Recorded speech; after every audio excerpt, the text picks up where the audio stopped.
کے اندر ہوگا، ہو سکتا ہے کہ تیری شام اگلے جہان کے اندر ہو۔ وَإِذَا أَمْسَيْتَ فَلَا تَنْتَظِرِ الصَّبَاحَ، اور جب تو شام اس دنیا کے اندر کرے یہ خیال مت کرنا کہ صبح بھی اس دنیا کے اندر کرے گا، ہو سکتا ہے کہ تیری صبح اگلے جہان کے اندر ہو۔ اس لیے اللہ کے نبی علیہ السلام نے فرمایا میری امت کا عقل مند سمجھدار انسان وہ ہے جو مرنے سے پہلے مرنے کی تیاری کرے، آخرت کی زندگی ہر وقت ہمارے سامنے ہو، اور موت کی گھاٹیاں ہر وقت ہمارے سامنے ہو۔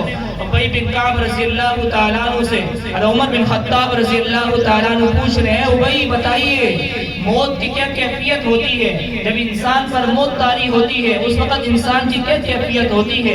اس حال میں انسان کی موت آتی ہے تو فرمانے لگے امیر المؤمنین جب انسان کی روح کو قبض کیا جاتا ہے ایسی کیفیت ہوتی ہے جیسے ایک کانٹے دار جھاڑی ہو اور انسان کے جسم کے اندر پیوست کی جائے اور ایک دم زور سے کھینچا جائے، جیسے زندہ انسان کو تکلیف ہوتی ہے ایسے ہی موت کے وقت انسان کو تکلیف ہوتی ہے جب اس کی روح کو قبض کیا جا رہا ہوتا ہے۔ اس لیے موت کی گھاٹیاں ہر وقت ہمارے سامنے ہوں۔ اللہ کے نبی علیہ السلام نے مستقل دعائیں مانگی ہیں، اللہم اعنی علی غمرات الموت وسکرات الموت، اے اللہ موت کی سختیوں پر میری مدد فرمانا۔ یہ امت کی تعلیم کے لیے اللہ کے نبی دعائیں مانگ رہے ہیں۔ موسیٰ علیہ السلام کا انتقال ہوتے ہیں، بعد میں کسی نے خواب میں دیکھا جی بتائیے آپ نے موت کو کیسے پایا؟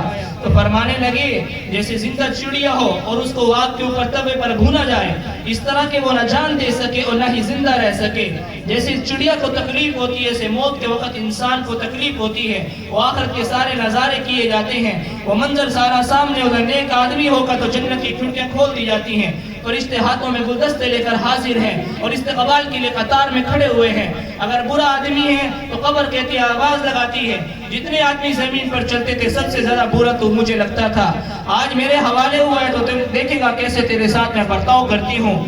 اللہ کے نبی علیہ السلام نے فرمایا ایک ہاتھ کی انگلی کو دوسری ہاتھ کی انگلی میں داخل کر کے فرمایا ایسے قبر دباتی ہے بھینچتی ہے کہ پسلی ایک دوسرے میں گھس جاتی ہیں اور ہائے اور افسوس کرتا رہتے ہیں۔ عمر رضی اللہ تعالیٰ عنہ کے بارے میں ان کے سامنے اللہ کے نبی قبر کا تذکرہ کر رہے تھے اور یہ ارشاد فرمایا عمر جب تو قبر کے اندر رکھا جائے گا منکر نکیر آئیں گے اور سوال کریں گے من ربک کا بتا تیرا پالن ہار کون تھا، کس سے پلنے کا یقین دل کے اندر لے کر آیا؟ آج میں اور آپ اپنا محاسبہ کریں ہمارے دل کے اندر کس کی محبت بیٹھ چکی؟ کیا مال اور عہدے اور ڈگریوں کی محبت ہے یا بینک اور پیسے کی محبت ہے یا اللہ کی محبت کے ساتھ اس دل کو بسایا ہے؟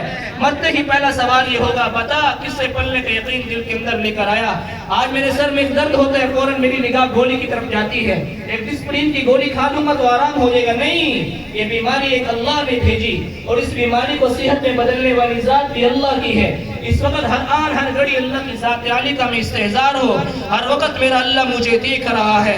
اللہ کی محبت کو دلوں کے اندر بسانا، اس دل کے اندر اللہ کا خوف ہو، اللہ کی محبت ہو، ایسی محبت ہو جیسے صحابہ کرام کے دلوں کے اندر اللہ کی محبت بیٹھ چکی تھی، اللہ کا خوف ان کے دلوں کے اندر اتر چکا تھا۔ حضرت عمر بن خطاب رضی اللہ تعالیٰ عنہ وفات کا وقت ہے اور ان کے بیٹے عبداللہ بن عمر رضی اللہ تعالیٰ عنہ پاس بیٹھے ہیں اور ان ابا جی کا چہرہ اٹھاتے اپنی گود میں رکھتے ہیں اور وہ عمر بن خطاب اپنا چہرہ اٹھاتے ہیں گود سے اور مٹی پر رگڑتے اپنی گال کو اور یہ ارشاد فرمایا وَيْلٌ لَكَ يَا عُمَرْ وَإِن لَّمْ يَغْفِرْ لَكَ يَا عُمَرْ، اے عمر تیرے لیے ہلاکت اگر تیرے رب نے تیری مغفرت نہ کی۔ یہ وہ عمر ہیں جن کے بارے میں اللہ کے نبی نے فرمایا کہ شیطان جنہیں دیکھ کے راستہ بدل لے، اے عمر اگر میرے بعد کوئی نبی ہوتا تو عمر ہوتا۔ کیا مطلب عمر کے اندر نبوت کی ساری صفات موجود ہیں، ایک نبی کے اندر جو صفات ہونی چاہیے ان ساری صفات سے اللہ نے عمر کو مالا مال کیا، لیکن میں آخری نبی ہوں، میرے بعد قیامت تک اور کوئی نبی نہیں آنا، نبوت کا دروازہ بند ہو چکے ہیں جن کے اندر نبوت کی ساری صفات ہوں۔ اے عمر میں نے جنت میں ایک محل دیکھا، مجھے کہا گیا ایک قریشی نوجوان کا محل ہے، میں سمجھنے لگا یہ میرا محل، اندر داخل ہونے لگا تو مجھے روک دیا گیا یہ آپ کے خادم عمر بن خطاب کا محل ہے، لیکن خوف کا کیا عالم ہے، اے اللہ اگر تو نے میری مغفرت نہ کی تو میرے لیے تو ہلاکت ہو جائے گی، میں تو برباد ہو جاؤں گا۔ یہ عمر ہے مسجد نبی میں بیٹھ کے رو رہے ہیں، اگر دجلہ کے کنارے کتا بھی پیاسا مارا تو کل قیامت میں عمر سے پوچھ ہوگی۔ آج میں اور آپ اپنا محاسبہ کریں، اس دل کے اندر اللہ کا خوف اتاریں، اللہ کی محبت دل کے اندر ہو، ہر گناہ سے بچنا ہو تو گناہوں سے بچ کر زندگی گزارنا، اللہ کے خوف والی زندگی گزارنا، کس طرح اللہ کی محبت ہمارے دل کے اندر ہو۔ حضرت ابوبکر صدیق رضی اللہ تعالیٰ عنہ ایک جانور کو دیکھتے ہیں اور ٹھنڈا سانس بھرتے ہیں، کس قدر لطف میں ہے، کھاتا ہے پیتا ہے اور درختوں کے سائے میں رہتا ہے۔ کاش کہ ابو بکر بھی تجھ جیسا ہوتا اور کل قیامت میں سے کوئی حساب نہ ہوتا. وہ قیامت کا دن ہوگا, اللہ کی عدالت لگے گی. حدیث مبارکہ میں آتے ہیں اللہ کے نبی علیہ السلام نے فرمایا کہ زمین اس وقت تک قدم نہیں چھوڑے گی جب تک 4 سوالوں کے معقول جواب نہ دے دیے جائیں. بتا تجھے میں نے زندگی دی تھی, زندگی کیسے گزار کر آیا, اور زندگی کا اہم حصہ جوانی تجھے دی تھی, اور جوانی کیسے گزار کر آیا, اور مال کہاں سے کمایا اور کہاں خرچ کیا, اپنے علم پر کتنا تو نے عمل کیا, کتنی تجھے معلومات تھی ان پر کتنا عمل کر کے آیا. اللہ کی عدالت لگے گی, ان سوالوں کا جواب اللہ کو دینا ہے. اس لیے دوستو یہ دنیا کی زندگی اللہ نے دی ہے, اس زندگی کو ہم غنیمت سمجھیں. کہتے ہیں کہ جوانی کو غنیمت سمجھو بڑھاپے سے پہلے, اور صحت کو غنیمت سمجھو بیماری سے پہلے. زندگی کو ہم غنیمت سمجھے موت سے پہلے. موت آئے گی اور کوئی پتہ نہیں چلے گا, اور ہمیشہ کے لیے قبر کے گڑھے میں ڈال دیا جائے گا. وہ اللہ کے نبی علیہ السلام جو وجہ کائنات ہیں, 2 جہان کے سردار ہیں, امام الانبیاء والمتقین ہیں, اور کیا ارشاد فرمانے ہیں, میں محمد مصطفیٰ صلی اللہ علیہ وسلم نماز پڑھ رہا ہوں, ایک طرف سلام پھیروں دوسری طرف سلام پھیر سکوں کہ کوئی پتہ نہیں, وہی زندگی کی شام ہو جائے. میں اور آپ اس بات کی مولی ہیں کہ لمبی لمبی امیدیں بات کر بیٹھے.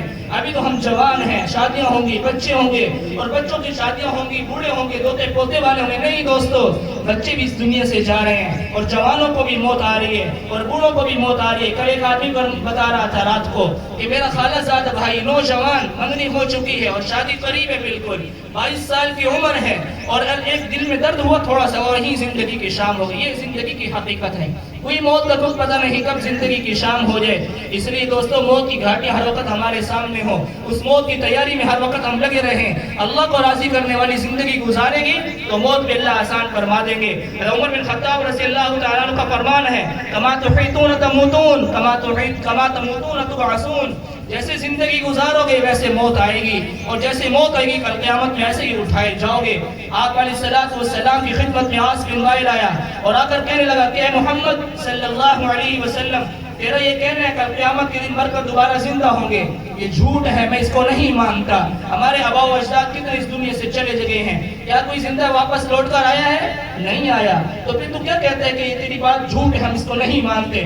فوراً اللہ نے قرآن اتارا اور جبریل علیہ السلام کو بھیجا. اولم یر الانسان انا خلقناہ من نطفہ فاذا هو خصیم مبین. اس کم وقت کو بتاؤ, ایک ناپاک قطرے سے جس انسان کی تخلیق کی گئی ہے, آج آ کر اللہ کے سامنے جھگڑا کرتے ہیں. وَضَرَبَ لَنَا مَثَلًا وَنَسِيَ خَلْقَهُ, مثالیں دیتے ہیں اور دلائل بیان کرتے ہیں. تیرا رب اس ہڈی کو کیسے زندہ کرے گا؟ ایک بوسیدہ ہڈی لے کر آیا اور اسے مسلا اور پھونک مارا, ریزہ ریزہ کر دیا. کیسے تیرا رب اس ہڈی کو زندہ کرے گا؟ قُلْ يُحْيِيهَا الَّذِي أَنشَأَهَا أَوَّلَ مَرَّةٍ, وہ اللہ جو پہلی مرتبہ زندہ کرنے پر قادر ہے تو دوبارہ